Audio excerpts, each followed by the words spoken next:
Hello everyone, स्वागत है एक बार फिर से आप सभी का शिक्षा संकल्प के इस यूट्यूब प्लेटफॉर्म पर। कैसे हैं आप सभी दोस्त? आशा करते हैं कि आप लोग बहुत अच्छे होंगे और बीएड एंट्रेंस एग्ज़ाम 2025 की तैयारी में मेहनत के साथ लगे होंगे। साथियों, आज की ये क्लास बहुत इंपॉर्टेंट होने वाली है, इसलिए आप लोग इस क्लास को ज़रूर देखिएगा।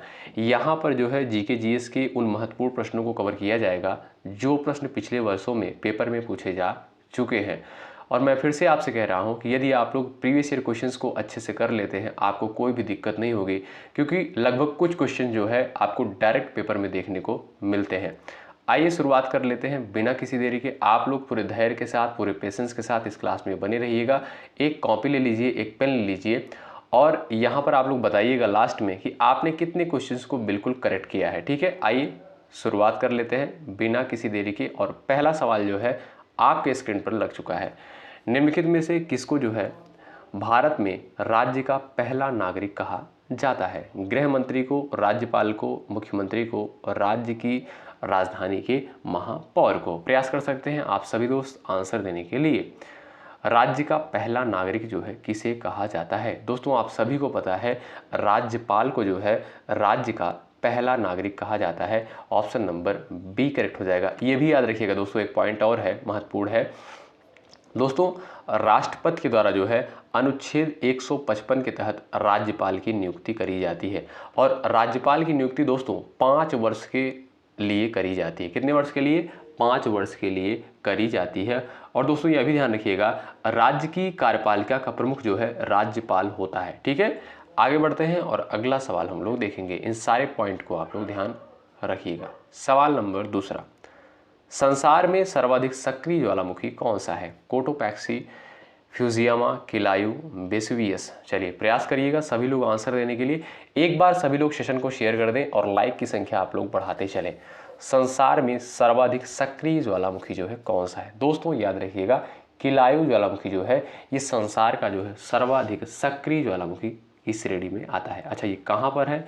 ये जो है उत्तरी अमेरिका के हवाई द्वीप में स्थित है। ठीक है भाई, आइए अगला सवाल देखते हैं। सवाल नंबर तीसरा, वायुमंडल में उपस्थित ओजोन परत अवशोषित करती है कॉस्मिक किरणों को, अल्ट्रावायलेट किरणों को, इंफ्रारेड किरणों को, सभी विकिरणों को? चलिए सभी लोग प्रयास करें, सभी दोस्त, सभी साथी आंसर देने का प्रयास करें सवाल नंबर तीसरे का। चलिए भाई,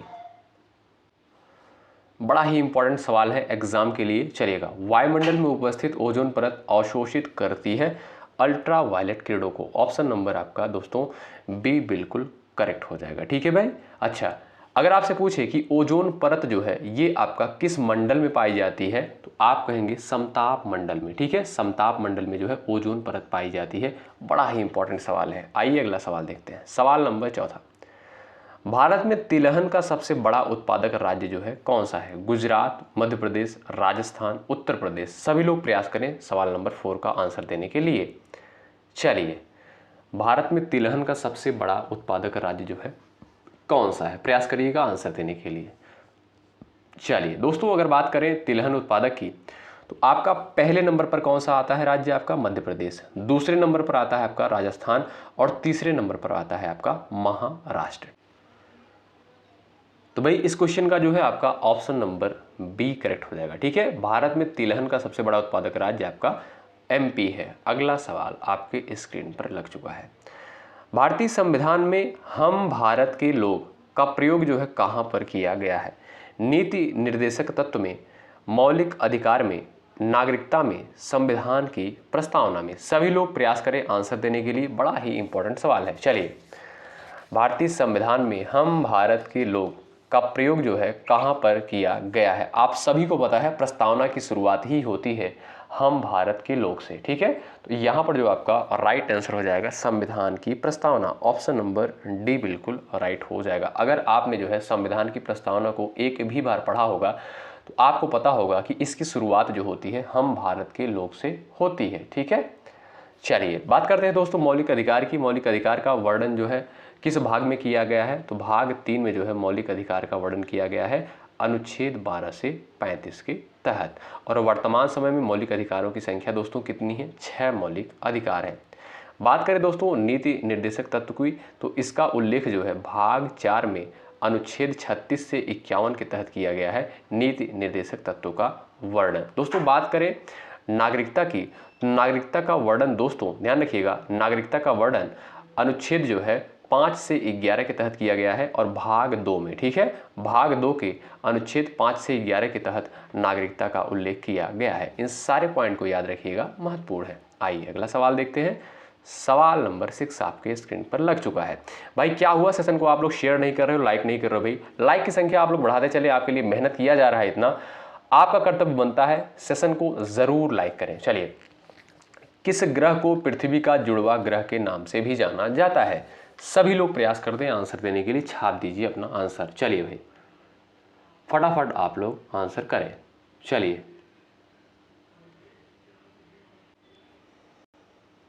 ऑप्शन कुछ इस प्रकार से दिए गए हैं, मंगल है, शनि है, शुक्र है और बुध है। सभी लोग प्रयास करिएगा आंसर देने के लिए। किस ग्रह को पृथ्वी का जुड़वा ग्रह कहा जाता है? दोस्तों आप सभी को पता है शुक्र ग्रह जो है ये जो है पृथ्वी का सबसे निकटतम ग्रह होता है और इसलिए जो है इसे जुड़वा ग्रह कहते हैं। यहाँ पर जो है आपका ऑप्शन नंबर सी बिल्कुल करेक्ट हो जाएगा, ठीक है। अच्छा, शुक्र को दोस्तों ये सबसे चमकीला ग्रह की भी श्रेणी में आता है। अगर आपसे पूछा जाए कि सबसे चमकीला ग्रह कौन सा है, आप कहेंगे शुक्र। भोर का तारा किसे कहते हैं? आप कहेंगे शुक्र ग्रह को भोर का तारा कहते हैं। अच्छा, सबसे गर्म ग्रह कौन सा है? तो सबसे चमकीला और गर्म ग्रह जो है ये आपका शुक्र है, ठीक है। इन सारे पॉइंट को आप लोग याद रखिएगा, महत्वपूर्ण सवाल है। आइए अगला सवाल देखते हैं। सवाल नंबर 7, भारत में बीबी का मकबरा जो है कहाँ पर स्थित है? प्रयास करिएगा आंसर देने के लिए सभी बच्चे। सवाल नंबर 7 का, भारत में बीबी का मकबरा जो है कहाँ पर स्थित है? चलिए देखते हैं किसका किसका आंसर आता है इस प्रश्न के लिए। चलिए भाई प्रयास करिएगा आंसर देने के लिए। दोस्तों याद रखिएगा, भारत में जो है बीबी का मकबरा ये जो है आपका महाराष्ट्र के औरंगाबाद में स्थित है, ठीक है। ऑप्शन नंबर आपका यहाँ पर सी बिल्कुल करेक्ट हो जाएगा। अच्छा, बीबी के मकबरे को दोस्तों दक्कन का ताज भी कहते हैं। क्या? दक्कन का ताज के नाम से भी जानते हैं। अगला सवाल देखें। सवाल नंबर 8 आपकी स्क्रीन पर लग चुका है। बहुत ही इंपॉर्टेंट सवाल है, याद रखिएगा। वह महाद्वीप जिससे होकर कर्क, विषुवत एवं मकर तीनों रेखाएं गुजरती हैं, बताएं। दक्षिण अमेरिका, अफ्रीका, दक्षिण अमेरिका एवं अफ्रीका, दक्षिण अमेरिका, अफ्रीका एवं एशिया। बता सकते हैं आप लोग राइट आंसर क्या होगा? दोस्तों बड़ा ही इंपॉर्टेंट सवाल है।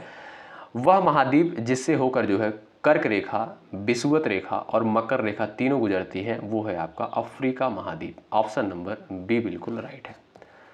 सवाल नंबर नेक्स्ट स्क्रीन पर है, देखिएगा। किस तिथि को सूर्य की किरणें मकर रेखा पर सीधी पड़ती हैं? 21 जून को, 23 सितंबर को, 22 दिसंबर को, 21 मार्च को। दोस्तों 22 दिसंबर को, ठीक है। ऑप्शन नंबर आपका थर्ड करेक्ट हो जाएगा। किस तिथि को जो है सूर्य की किरणें मकर रेखा पर सीधी पड़ती हैं? तो 22 दिसंबर को। ऑप्शन नंबर आपका थर्ड बिल्कुल करेक्ट हो जाएगा। सवाल नंबर नेक्स्ट देखते हैं और सवाल नंबर 10वां आपके स्क्रीन पर है। वह सेल जिसमें जीवाश्म पाया जाता है, अवसादी सेल कहते हैं, अग्नेय सेल कहते हैं, कायांतरित सेल कहते हैं, या इनमें से कोई नहीं? प्रयास कर सकते हैं आंसर देने के लिए आप लोग। चलिएगा, वह सेल जिसमें जो है जीवाश्म पाया जाता है उसे क्या कहते हैं दोस्तों? वो आपकी औषादी सेल होती है, ठीक है। औषादी सेल में दोस्तों जीवाश्म पाया जाता है। आपका ए ऑप्शन चला जाएगा बिल्कुल राइट। आइए आगे बढ़ते हैं। सवाल नंबर नेक्स्ट। चलिएगा, निम्नलिखित में से कौन सी गर्म जलधारा नहीं है? बताएं। गल्फ स्ट्रीम, क्यूरोसिया, लेब्राडोर, इनमें से कोई नहीं? प्रयास करिएगा आंसर देने के लिए। चलिए भाई दोस्तों ध्यान दीजिएगा, गल्फ स्ट्रीम जो है ये आपकी गर्म जलधारा है और ये कहाँ की है? ये जो है अटलांटिक महासागर की गर्म जलधारा है। कहाँ की? अटलांटिक महासागर की। बात करें दोस्तों लेब्राडोर की, तो लेब्राडोर जो है दोस्तों ये आपकी ठंडी जलधारा है और ये भी अटलांटिक महासागर की धारा है, ठीक है। ध्यान रखिएगा, ये जो है लेब्राडोर जो है ये आपकी ठंडी जलधारा है। ऑप्शन नंबर आपका थर्ड बिल्कुल करेक्ट हो जाएगा। बात करें दोस्तों क्यूरोशिया की, तो क्यूरोशिया जो है ये आपकी एक गर्म जलधारा है जो कि किसमें है? प्रशांत महासागर में है, ठीक है। तो याद रखिएगा ऑप्शन नंबर थर्ड करेक्ट है, लेब्राडोर। अगला सवाल देखें। सवाल नंबर 12।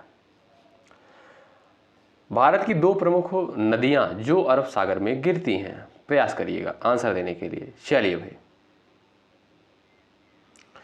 चलिए प्रयास करिएगा। आपका राइट आंसर क्या हो जाएगा भाई, नर्मदा और Tapi. Option number A correct है, जो कि दो प्रमुख नदियां हैं जो अरब सागर में गिरती हैं। ऑप्शन नंबर ए करेक्ट है। अगला सवाल देखें, निम्नलिखित में से वायुमंडल की कौन सी परत रेडियो तरंग संचरण में मदद करती है। चलिएगा प्रयास करें आंसर देने के लिए। चलिए भाई,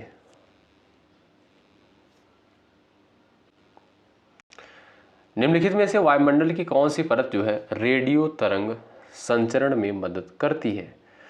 तो भाई कौन सी है आपका, वो है वायुमंडल। ऑप्शन नंबर आपका यहाँ पर जो है सेकंड करेक्ट है। सवाल नंबर नेक्स्ट, भारत में स्थित अरावली पर्वत श्रृंखला का उदाहरण है, बताएं।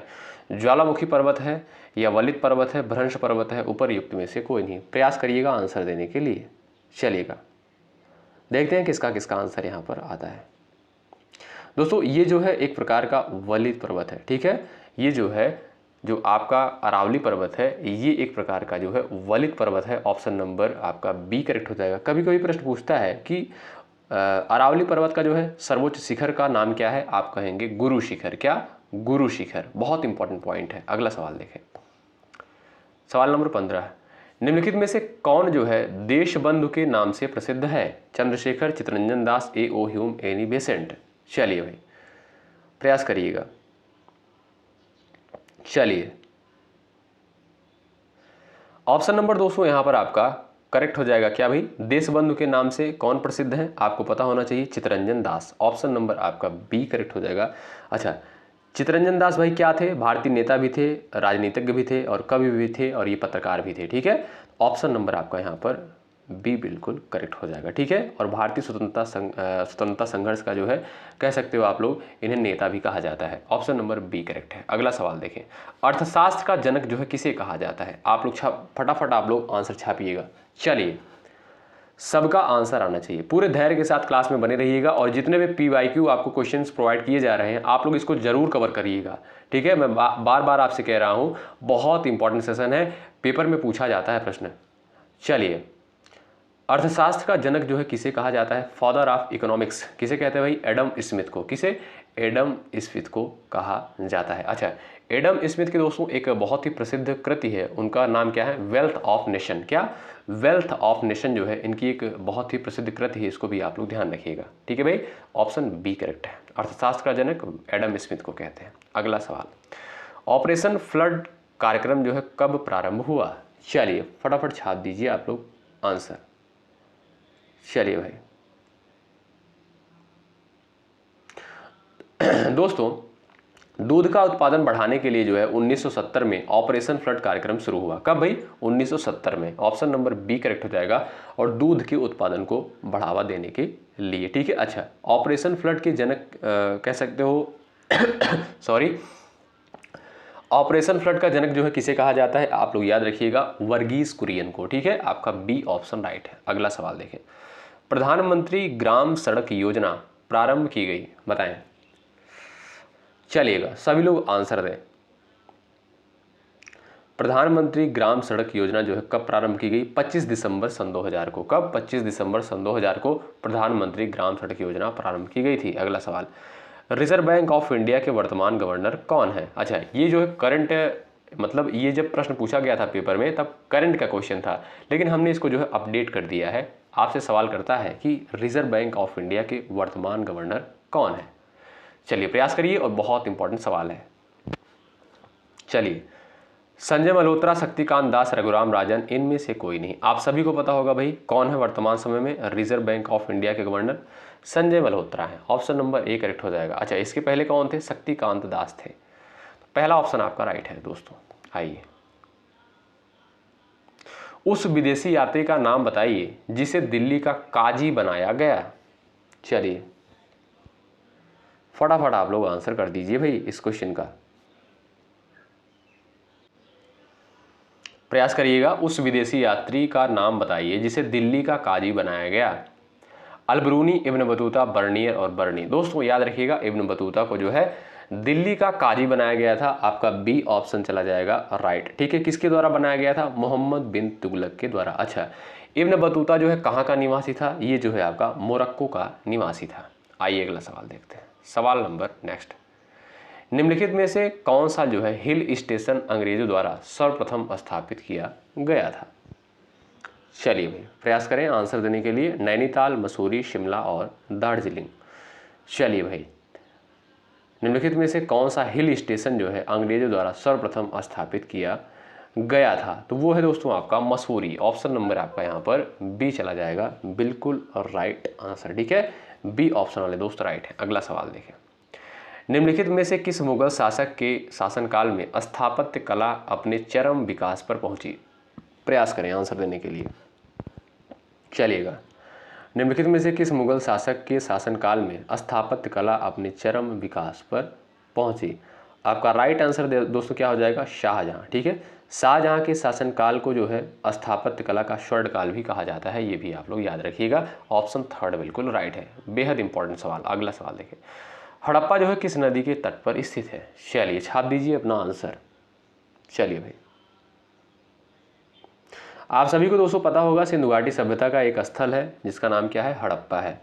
ये जो है किस नदी के तट पर स्थित है? ये जो है रावी नदी के तट पर। ठीक है भाई, रावी नदी के तट पर। यहाँ पर ऑप्शन नंबर बी जो दिया है आपका रांची, इसको आप लोग कर लीजिएगा रावी। ठीक है भाई, रावी नदी के तट पर। आपका बी ऑप्शन राइट है। अगला सवाल। नीति आयोग के उपाध्यक्ष कौन है? बताएं। ये भी देखिए उस समय का करंट का क्वेश्चन है, लेकिन हमने इसको जो है अपडेट कर दिया है। नीति आयोग के उपाध्यक्ष कौन है? बताएं। प्रधानमंत्री मोदी, श्री सुमन बेरी, अमित शाह, इनमें से कोई नहीं। प्रयास करिएगा, उत्तर दीजिएगा सभी लोग भाई। चलिए, मेहनत के साथ आप लोग तैयारी में लगे रहे, खूब प्रैक्टिस करें, जितना प्रैक्टिस हो सके उतना प्रैक्टिस करें। नीति आयोग के उपाध्यक्ष भाई कौन है? याद रखें, Shri Suman berry. Option number दोस्तों बी बिल्कुल राइट है। अगला सवाल। वेल्थ ऑफ नेशन पुस्तक के राइटर कौन है? बताइए। Karl Marx, Adam Smith, Marshall, इनमें से कोई नहीं। अभी हमने आपको बताया था, चलिएगा, wealth of nation, Adam Smith. और एडम स्मिथ को दोस्तों क्या कहा जाता है? अर्थशास्त्र का जनक भी कहा जाता है। ऑप्शन नंबर आपका बी बिल्कुल राइट हो जाएगा। चलिए आइए अगला सवाल देखते हैं। सवाल नंबर नेक्स्ट जो है आपके स्क्रीन पर लगाते हैं, और ये है आपका 26। भारतीय अर्थव्यवस्था कैसी अर्थव्यवस्था है? बताएं। चलिए भाई, मोस्ट इंपॉर्टेंट सवाल। नियंत्रित अर्थव्यवस्था, मिश्रित अर्थव्यवस्था, स्वतंत्र अर्थव्यवस्था, केंद्रीय नियोजित अर्थव्यवस्था। तो दोस्तों भारतीय अर्थव्यवस्था जो है ये आपका मिश्रित अर्थव्यवस्था है। क्या भाई? ऑप्शन नंबर बी करेक्ट है। अगला सवाल देखिएगा। अंतर्राष्ट्रीय मुद्रा कोष का मुख्यालय जो है कहां पर स्थित है? चलिए प्रयास करिएगा आंसर देने के लिए। अंतर्राष्ट्रीय मुद्रा कोष, आंसर दीजिएगा आप लोग। चलिए भाई, इंटरनेशनल मॉनेटरी फंड IMF का मुख्यालय जो है कहां पर स्थित है दोस्तों? आपको पता होना चाहिए भाई। क्यों? वॉशिंगटन में स्थित है। ऑप्शन नंबर आपका ए बिल्कुल राइट है। ठीक है भाई, ऑप्शन नंबर आपका ए करेक्ट हो जाएगा। वॉशिंगटन DC यानी USA के वॉशिंगटन DC में जो है अंतर्राष्ट्रीय मुद्रा कोष यानी IMF यानी इंटरनेशनल मॉनेटरी फंड का मुख्यालय स्थित है। सवाल नंबर नेक्स्ट। श्रम दिवस प्रतिवर्ष किस तिथि को मनाया जाता है? चलिए छाप दीजिए। 5 अप्रैल, 8 दिसंबर, 22 अगस्त, 1 मई को। बताएं। चलिए, श्रम दिवस प्रतिवर्ष जो है किस तिथि को मनाया जाता है? दोस्तों प्रत्येक वर्ष जो है 1 मई को श्रम दिवस के रूप में मनाते हैं। ऑप्शन नंबर आपका यहाँ पर चला जाएगा डी करेक्ट। सवाल नंबर नेक्स्ट। राज्यपालों की नियुक्ति जो है कौन करता है? बताएं। राज्यपाल की नियुक्ति जो है किसके द्वारा की जाती है? मुख्यमंत्री के द्वारा, मुख्य न्यायाधीश के द्वारा, राष्ट्रपति के द्वारा, प्रधानमंत्री के द्वारा। दोस्तों अभी हमने आपको बताया कि राज्यपालों की नियुक्ति जो है अनुच्छेद 155 के तहत राष्ट्रपति के द्वारा जो है करी जाती है। मोस्ट इंपॉर्टेंट सवाल है और कई बार परीक्षा में पूछा गया है, याद रखिएगा। ठीक है, राज्यपाल से संबंधित अनुच्छेद बहुत इंपॉर्टेंट है। आइए अगला सवाल देखते हैं। प्रधानमंत्री का चुनाव जो है कौन करता है? बता दीजिए भाई, सभी लोग आंसर छाप दीजिए। प्रधानमंत्री का चुनाव जो है कौन करता है? चलिए, विभिन्न राज्यों के मुख्यमंत्री, सांसद व विधायक सीधे जनता के द्वारा।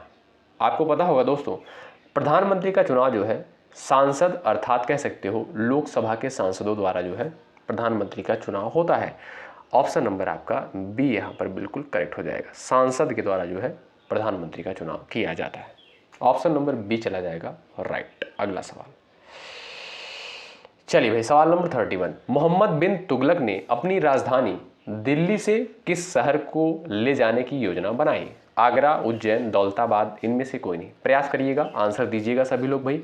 चलिए, अच्छा कुछ लोग क्लास में आएंगे 2-4 मिनट रहेंगे, उसके बाद उनको नींद आने लगती है वो चले जाएंगे। भाई ऐसा नहीं करना आपको, ठीक है? बाद में वही होगा, कहेंगे कि सर हमारा जो है स्कोर बहुत कम आया, बहुत दिक्कत हो गई, यही कहेंगे आप लोग, ठीक है? तो इससे अच्छा यही करिए कि अच्छे तरीके से कोई भी क्लास अटेंड करिए, लास्ट तक बने रहिए। चलिए भाई, अच्छा सामान्य हिंदी की जो लाइव क्लास होती है रात को 8:30 बजे, उसमें आप लोग जुड़ना बिल्कुल मत भूलिएगा। और कल क्लास नहीं हो पाई थी, कारण उसका ये था कि पड़ोस में जो है डीजे बज रहा था, तो आप लोग जो है आज जो है लेकिन क्लास करवाई जाएगी 8:30 बजे। मोहम्मद बिन तुगलक ने अपनी राजधानी दिल्ली से जो है दौलताबाद स्थानांतरित करी थी। ऑप्शन नंबर आपका 3 करेक्ट है। सवाल नंबर नेक्स्ट, दांडी यात्रा की शुरुआत महात्मा गांधी ने कहां से की थी? बता दीजिए भाई। चलिए भाई प्रयास करिएगा आंसर देने के लिए। दांडी यात्रा की शुरुआत महात्मा गांधी ने जो है कहां से की थी? चलिएगा दोस्तों, 12 मार्च 1930 को जो है गांधी जी ने साबरमती आश्रम से जो है दांडी मार्च की शुरुआत की। कहां से भाई? साबरमती आश्रम से। ऑप्शन नंबर आपका यहाँ पर 3 बिल्कुल राइट हो जाएगा। कब शुरू की गई? 12 मार्च 1930 को। किसके द्वारा? गांधी जी के द्वारा। ऑप्शन 3 करेक्ट है। सवाल नंबर नेक्स्ट, पहली बार कांग्रेस के किस अधिवेशन में तिरंगा झंडा फहराया गया? बताएं। चलिए भाई, किस अधिवेशन में जो है तिरंगा झंडा फहराया गया? महत्वपूर्ण सवाल, प्रयास करिए आंसर देने के लिए।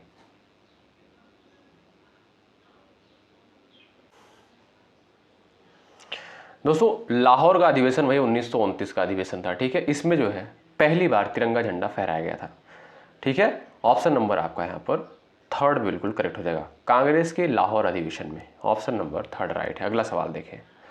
सवाल नंबर नेक्स्ट, मातृ देवी की पूजा जो है किस सभ्यता से संबंधित थी? आर्य सभ्यता, भूमध्य सागरी, उत्तर वैदिक सभ्यता, सिंधु घाटी की सभ्यता। प्रयास करें सभी बच्चे आंसर देने के लिए और सभी लोग आंसर दीजिएगा। चलिए भाई, मातृ देवी की पूजा किस सभ्यता से संबंधित है? आर्य सभ्यता, भूमध्य सागरी, उत्तर वैदिक सभ्यता, सिंधु घाटी की सभ्यता। दोस्तों ऑप्शन नंबर आपका डी चला जाएगा, बिल्कुल राइट आंसर सिंधु घाटी की सभ्यता। ऑप्शन नंबर डी करेक्ट है, ठीक है भाई। अगला सवाल देखें, सवाल नंबर नेक्स्ट 35 नंबर का क्वेश्चन है, देखिएगा। किस बौद्ध संत के प्रभाव में अशोक ने बौद्ध धर्म को ग्रहण किया? चलिए, विष्णुगुप्त, ब्रह्मगुप्त और बृहद्रथ, इनमें से कोई नहीं। प्रयास करें आंसर देने के लिए। चलिए, किस बौद्ध संत के प्रभाव में अशोक ने बौद्ध धर्म को ग्रहण किया? चलिएगा दोस्तों, इनमें से कोई नहीं, ठीक है? किसके प्रभाव में जो है अशोक ने बौद्ध धर्म अपनाया था? आप कहेंगे किसके? याद रखिएगा, उपगुप्त के प्रभाव में, ठीक है? उपगुप्त के प्रभाव में आकर जो है अशोक के द्वारा बौद्ध धर्म को अपनाया गया था। अगला सवाल देखें, सवाल नंबर नेक्स्ट आपके स्क्रीन पर है। दवा, खाद्य पदार्थ के संरक्षण आदि में किस अम्ल का प्रयोग होता है? साइट्रिक अम्ल, बेंजोइक अम्ल, फॉर्मिक अम्ल, एसिटिक अम्ल। प्रयास करिएगा आप सभी लोग आंसर देने के लिए। चलिए, दवा, खाद्य पदार्थ के संरक्षण आदि में किस अम्ल का प्रयोग किया जाता है? साइट्रिक अम्ल, बेंजोइक अम्ल। ऑप्शन नंबर बी करेक्ट हो जाएगा दोस्तों, बेंजोइक अम्ल का प्रयोग किया जाता है दवा और खाद्य पदार्थ का संरक्षण करने के लिए। अगला सवाल आपकी स्क्रीन पर लग चुका है 37। चलिएगा देखिएगा, किस रोग से पीड़ित व्यक्ति में चोट लगने के काफी समय बाद तक भी रक्त लगातार बहता रहता है? चलिए, downs syndrome, turn syndrome, haemophilia, phenyl ketonuria. Option number आपका 3 करेक्ट है, हीमोफीलिया में, ठीक है? ऑप्शन 3 राइट हो जाएगा। हीमोफीलिया रोग से पीड़ित व्यक्ति में जो है चोट लगने के काफ़ी समय बाद तक भी रक्त लगातार बहता रहता है। सवाल नंबर नेक्स्ट देखिएगा दोस्तों। सवाल नंबर नेक्स्ट कहता है कि गति के नियम का प्रतिपादक जो है किसके द्वारा किया गया था? न्यूटन, आइंस्टाइन, फेरेल और कॉपरनिकस के द्वारा। बताएं। चलिएगा भाई, प्रयास करिएगा आंसर देने के लिए आप लोग। गति के नियम, इसका प्रतिपादन दोस्तों किसके द्वारा किया गया था? ऑप्शन नंबर आपका ए करेक्ट हो जाएगा, न्यूटन के द्वारा। ऑप्शन नंबर दोस्तों ए बिल्कुल और राइट हो जाएगा, सर आइजैक न्यूटन के द्वारा। अगला सवाल आपके स्क्रीन पर है। चलिए भाई देखिएगा, विटामिन B6 का रासायनिक नाम क्या है बताइए। बहुत इंपॉर्टेंट सवाल, विटामिन B6 का रासायनिक नाम। चलिए, नियासिन, पायरिडॉक्सिन, साइनोकोबालामिन, राइबोफ्लेविन। आपका राइट आंसर हो जाएगा पायरिडॉक्सिन। ठीक है, ऑप्शन नंबर बी करेक्ट हो जाएगा। विटामिन B6 का जो रासायनिक नाम होता है पायरिडॉक्सिन होता है। ऑप्शन नंबर आपका दोस्तों बी बिल्कुल राइट हो जाएगा। सवाल नंबर अगला देखते हैं। चलिए भाई देखिएगा, यहाँ पर आपसे कहता है वेरी वेरी रोग भोजन में किस विटामिन की कमी के कारण होता है। Vitamin B1, vitamin B6, vitamin B12, vitamin B2। चलिए सभी लोग प्रयास करें आंसर देने के लिए। वेरी वेरी रोग भोजन में किस विटामिन की कमी के कारण होता है। आपका राइट आंसर हो जाएगा दोस्तों विटामिन B1। ऑप्शन नंबर दोस्तों ए बिल्कुल चला जाएगा राइट आंसर। ठीक है भाई, अगला सवाल देखें आप लोग। रंग वर्णांधता किस प्रकार का रोग है। संक्रामक, अनुवांशिक, जन्मजात, उपार्जित। बताएं ये रोग जो है कैसे होता है। रंग वर्णांधता दोस्तों ये रोग जो है वो आनुवांशिकी होता है, यानी जेनेटिक होता है। ऑप्शन नंबर बी करेक्ट हो जाएगा। ठीक है, यानी अगर आपके माता पिता में है तो ये रोग जो है आप में भी आ जाएगा। ऑप्शन नंबर बी करेक्ट है। अगला सवाल देखें, फ्री थ्रो का संबंध किस खेल से है। चलिए भाई, बास्केटबॉल, बैडमिंटन, क्रिकेट, इनमें से कोई नहीं। फ्री थ्रो का संबंध जो है किस खेल से है, सभी लोग आंसर करें। चलिए, अच्छा जो भी साथी चैनल पर नए हैं चैनल से जरूर जुड़ जाएंगे। आप किसी भी स्टेट से हैं, उस स्टेट की यदि बीएड प्रवेश परीक्षा की तैयारी कर रहे हैं तो फ्री थ्रो का संबंध दोस्तों ये किससे है आपका, ये है आपका बास्केटबॉल से। ऑप्शन नंबर ए चला जाएगा राइट आंसर। अगला सवाल आपके स्क्रीन पर लग चुका है। विश्व के 7 प्रमुख सागरों को पार करने वाली प्रथम महिला कौन थी।